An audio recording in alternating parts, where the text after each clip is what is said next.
Vous savez, le président Issa Chiroma est le seul président élu au monde qui se retrouve en exil. Et le président qui a perdu, qui était candidat, est au palais, là où il doit être. Et il a encore tous les leviers du commandement dans ses mains. Tout ce qu'il fait, c'est essayer d'organiser la chasse aux sorcières pour qu'il ne revienne pas. Donc le président Issa Chiroma est en cavale, quelque part. Le président élu du Cameroun est quelque part. Et il va falloir qu'il sache que désormais, le Cameroun, la direction du Cameroun est là où il est. Et on attend qu'il commence à agir comme un président. Parce que c'est là où il est qu'il y a la présidence. Voilà. Hier, Issa Chiroma Bakary a publié une lettre à la nation accompagnée des armoiries officielles de l'État. Un fait rarissime, un geste qui en lui-même suffit à créer un choc.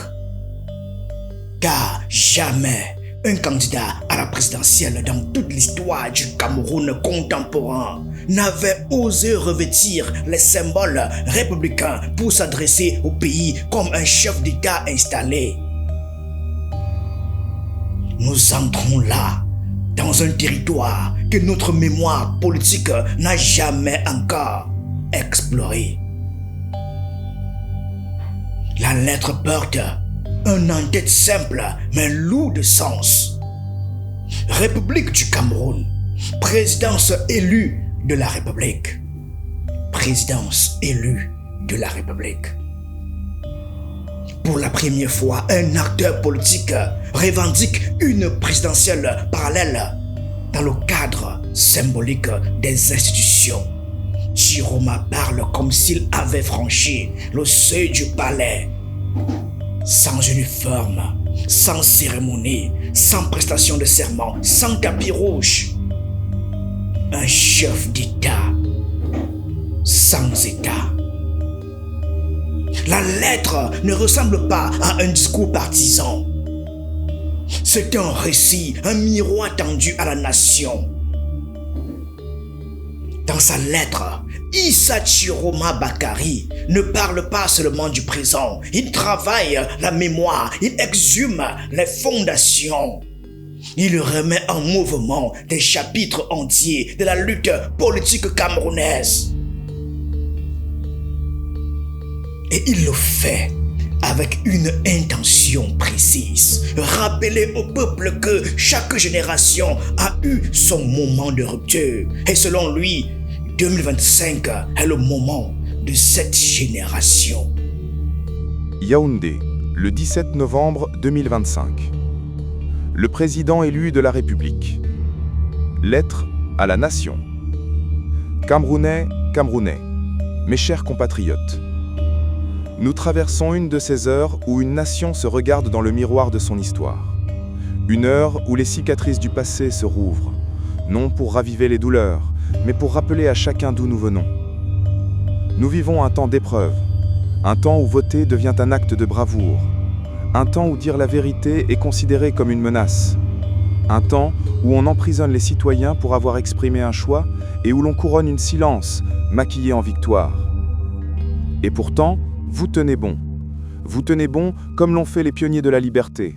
Ceux-là même qui, dans les années 40 et 50, ont défié les puissances coloniales au nom de notre souveraineté. Je pense à Ruben Nyobé, à Félix Roland Moumié, à Ernest Wandié.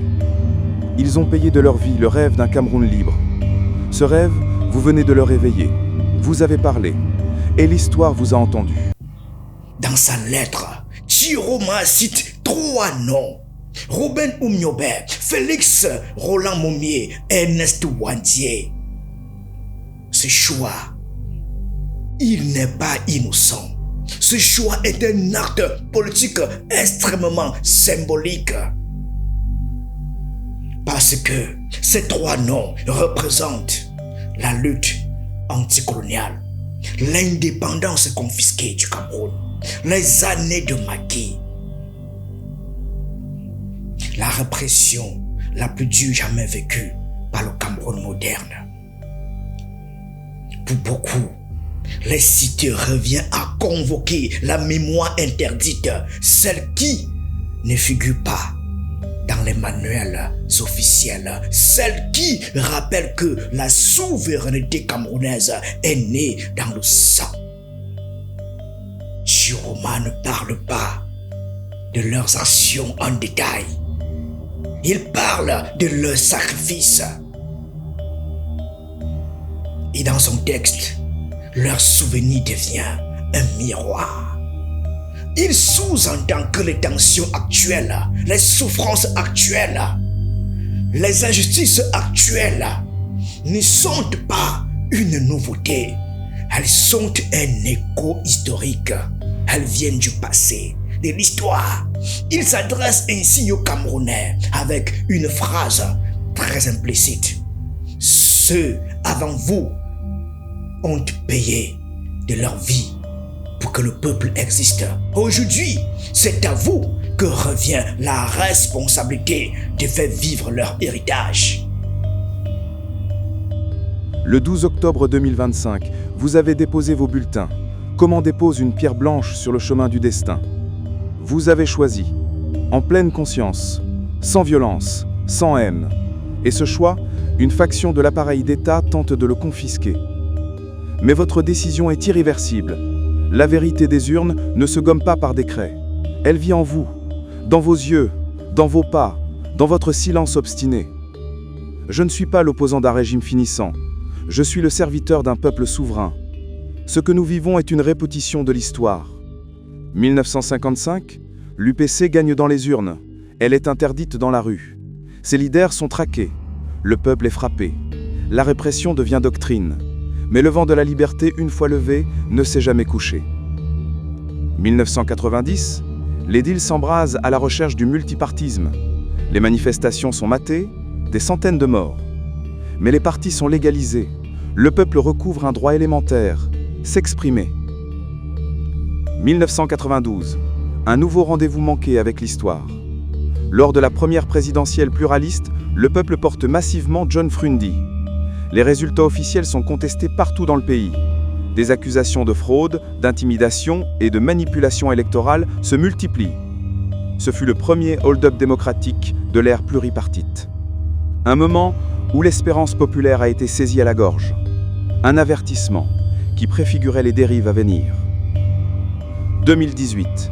La bataille pour la transparence électorale franchit un cap décisif. Maurice Kamto, contestant courageusement les résultats, paye le prix fort d'une confrontation frontale avec l'appareil d'État. Sa mise à l'écart progressive n'était pas seulement une manœuvre politique. Elle fut un signal envoyé à tout futur candidat susceptible d'incarner l'alternative. Une alerte, un précédent, un avertissement sur ce que le régime était prêt à faire pour rester au pouvoir. 2025. Un président est élu. La Constitution est violée. Les urnes sont foulées aux pieds. Mais cette fois, c'est différent. Car l'histoire n'est plus un cycle. Elle est une ligne qui avance. Elle ne reviendra pas en arrière. Chiroma saute, ensuite de la période coloniale, à une scène beaucoup plus récente. 1990, l'année où tout explose. L'année où le régime post-indépendance rencontre sa première véritable confrontation populaire.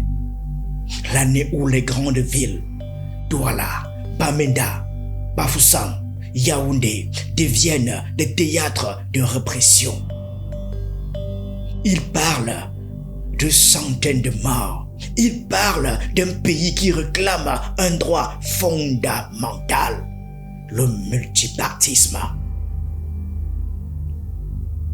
Ce passage, dans sa lettre est stratégique. Il rappelle que les droits politiques actuels, voter, se réunir, créer un parti, n'ont pas été offerts par décret. Ils ont été conquis. Il replace l'actualité dans une continuité de lutte. Selon lui, 1990 n'était pas une émeute. C'était un sursaut du peuple, un moment où le Cameroun a dit non et obtenu un oui. Pour Chiroma, 1990 représente la preuve que lorsque le peuple se lève, le système recule.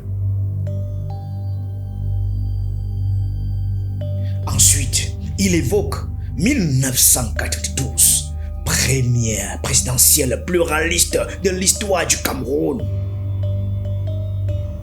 Il écrit que le Cameroun a vécu un, je cite, hold-up démocratique, que le peuple avait choisi, mais que ce choix n'a pas été respecté. Il parle des contestations massives, il parle des tensions, il parle des accusations de fraude. Ce passage est fondamental parce que dans le récit de Chiroma, 1992 n'est pas juste un souvenir, c'est une blessure originelle du pluralisme camerounais. Il place cet événement comme le premier signe d'une mécanique politique qui, selon lui, se répète depuis plus de 30 ans.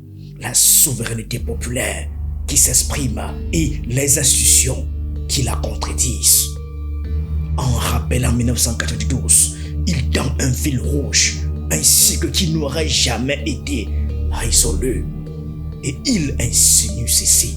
Si 2025 ressemble à 1982, ce n'est pas une coïncidence, c'est un continuum.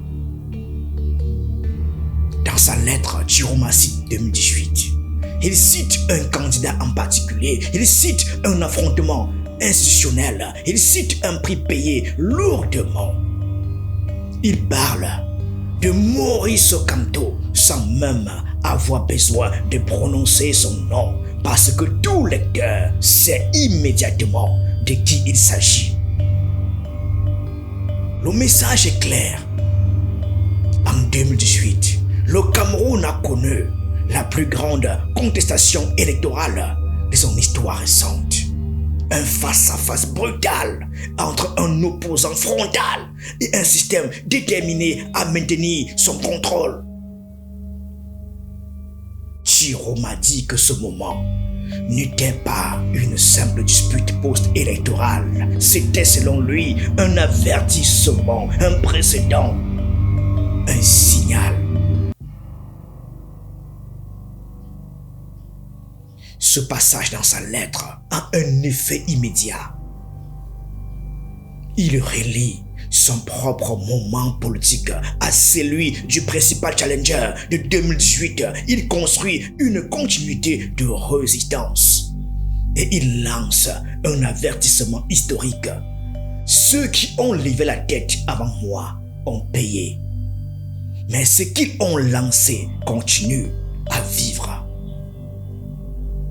Et enfin, Chiroma descend dans le présent, là où tout séjour, là où les tensions sont palpables, là où les institutions, les partis, les rues, les médias, tout le pays semble tenir son souffle. Il parle d'une prise d'otage électorale, il parle d'une constitution violée, il parle d'institutions militarisé, il parle de jeunes détenus sans procès, il parle de familles qui cherchent leurs enfants dans les morgues, il parle d'opposants qui meurent à petit feu. Notre situation actuelle, une prise d'otage électorale. Les institutions ont été militarisées. Le Conseil constitutionnel s'est renié. L'ELECAM est sous tutelle. Le pouvoir réel n'est plus dans les lois, mais dans les armes. La parole du peuple a été remplacée par un faux serment, prononcé sans honneur devant un peuple qui s'est détourné. Des jeunes sont détenus sans procès, des mères cherchent leurs fils dans les morgues, des opposants meurent à petit feu dans des centres d'interrogatoire. Et pendant ce temps, on prétend que la démocratie se porte bien. Ils ont érigé la peur en politique, ils ont construit des murs autour du mensonge, mais les murs s'effritent déjà, et la vérité approche. Notre ligne, calme, discipline, non-violence. Je vous demande de résister, oui, mais de résister avec grandeur. Ne tombez pas dans le piège de la violence. C'est leur terrain, leur langage, leur passé. Le nôtre est celui de la justice, de la lumière, du courage pacifique. Restez unis, dans les quartiers, dans les familles, dans les églises et les mosquées, dans la diaspora et dans les villages. Le pouvoir est entre vos mains. Il ne vous sera plus jamais arraché. Appel à la communauté internationale. Je n'appelle pas à l'ingérence, mais j'en appelle à la conscience. Le peuple camerounais demande qu'on respecte son vote. Rien de plus, rien de moins. Je pense à vous tous, aux jeunes de Tsinga, aux maires de Yaoundé, aux enfants de Bafoussam, aux pêcheurs de Kribi, aux étudiants de Maroua, à vous qui avez marché, voté, espéré. Vous êtes la nation, vous êtes la source du pouvoir, et c'est à vous qu'il revient. Ils pensent nous fatiguer, ils pensent que l'histoire se plie à la force, mais l'histoire ne cède pas, elle avance, et elle porte désormais un nom. Ce vocabulaire est accusateur, mais il est assumé comme sa version, sa lecture, son récit. Et dans ce récit, 2025 n'est pas une année électorale. C'est un moment décisif de souveraineté populaire. C'est l'instant où, selon Chiroma, l'histoire cesse d'être un cycle et devient une ligne droite.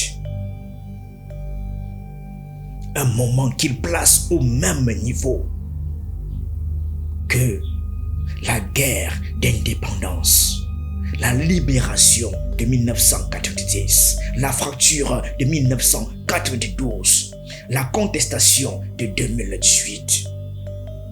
Chiroma construit un récit simple mais significatif. 1940-1958, le peuple se bat pour la liberté. 1990, le peuple se bat pour le multipartisme. 1992, le peuple se bat pour le respect du vote.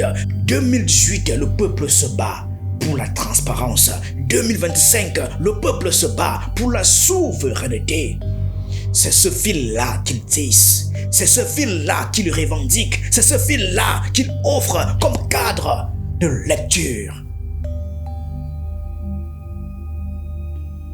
Dans sa lettre, Chiroma ne dit pas seulement « j'ai gagné ». Il dit quelque chose de beaucoup plus lourd. Je suis le produit de votre histoire. Je suis le prolongement de votre lutte. Je suis le moment suivant. Et c'est cela qui donne sa puissance à cette lettre. C'est cela qui lui donne son souffle révolutionnaire, son souffle de revendication. C'est cela qui fait qu'elle marque un tournant dans l'histoire. Au cœur de sa lettre, Issa Chiroma Bakary ne se contente pas de rappeler le passé. Il se concentre sur le présent immédiat, l'expression du peuple, les urnes, la souveraineté populaire. Il affirme avec une force rare: les urnes ont tranché. Des mots sont simples et qui ne décrivent pas un résultat comptable. Ils décrivent un acte de justice populaire, un verdict moral. Selon lui, la voix du peuple n'est pas seulement un chiffre, elle est un juge. Et un juge donc, le jugement est irréversible. Cette irréversibilité n'est pas une hyperbole, c'est une proclamation politique. Elle transforme chaque bulletin, chaque voix en fondement d'un pouvoir réel, indépendant des institutions, des coups de force, des manipulations ou des décrets. Mais alors, survient le second élément central de la lettre, le constat d'un grippage institutionnel. Chiroma ne dit pas seulement que les institutions ont failli. Il affirme que le verdict populaire a été confisqué, que le mécanisme même de la démocratie a été bloqué, que le Conseil constitutionnel et les CAM et les autres organes officiels n'ont pas été les arbitres du peuple, mais les gardes d'un pouvoir en crise. Il insiste sur la non-violence comme unique voie. Rester unis, Restez calme, restez discipliné. Non-violence.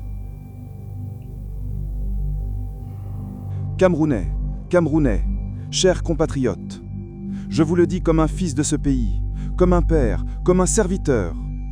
Aucune force n'efface une victoire obtenue avec le cœur. Aucun décret ne fait taire une voix portée par des millions. Aucune armée ne résiste à un peuple qui se met en marche. L'heure vient, elle approche, et quand elle sonnera, ce ne sera pas la mienne, ce sera la vôtre. Que Dieu bénisse nos morts, qu'il soutienne nos prisonniers, qu'il veille sur notre peuple, et qu'il protège le Cameroun, notre patrie commune. Issa Chiroma Bakary, président élu de la République du Cameroun. Cette posture est stratégique. Elle est morale. Elle transforme le peuple en une force inarrêtable par sa discipline, une force qui ne s'épuise pas dans la confrontation directe mais qui inonde la scène politique par sa légitimité et sa résistance pacifique. Le point le plus subtil mais aussi le plus audacieux de ce passage se trouve dans sa position vis-à-vis du pouvoir en place. Chiroma ne se dit pas l'opposant. Il ne dit pas « je conteste le pouvoir ». Maintenant, il se présente comme le serviteur du peuple souverain.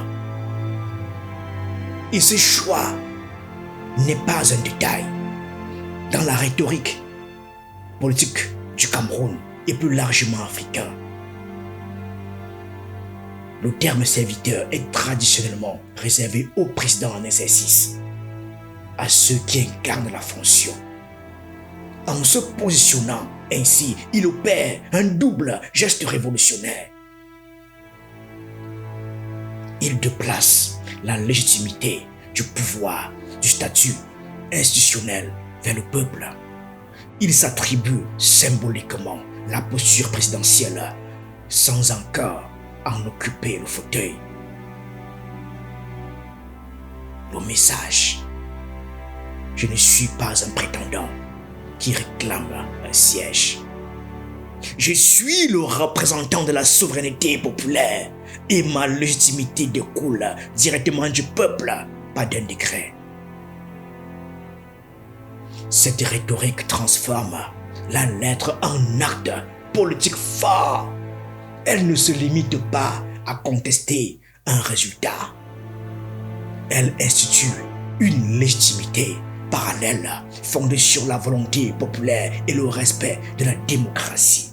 Elle fait de chaque citoyen un acteur de pouvoir, chaque voix une pierre dans la fondation de cette légitimité.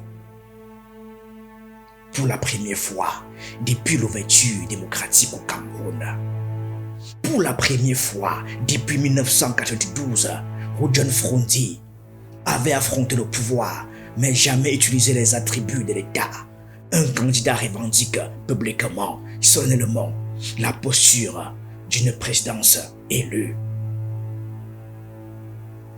Une première dans l'histoire du Cameroun post-colonial.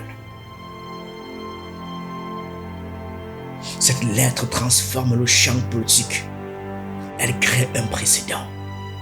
Les symboles de l'autorité, les armoiries de l'État, le ton institutionnel, tout cela est désormais revendiqué par un homme hors des institutions officielles, par un homme qui se pose comme serviteur du peuple souverain, par un homme qui écrit comme un président avant de l'être selon les canaux traditionnels. Le geste redéfinit les frontières du pouvoir. Il redistribue la légitimité. Il questionne le rôle des institutions face à la volonté populaire. Le Cameroun entre dans un espace politique jamais exploré jusqu'ici. D'un côté, un président déclaré par les instances officielles, celui dont la légitimité est reconnue selon les règles établies. De l'autre, un président élu selon la volonté populaire, un président proclamé par sa propre plume, un président qui revendique la souveraineté du peuple. Et ce président doit vivre en exil pendant que son autorité se construit à travers une lettre, un récit éditoire. Voilà le paradoxe.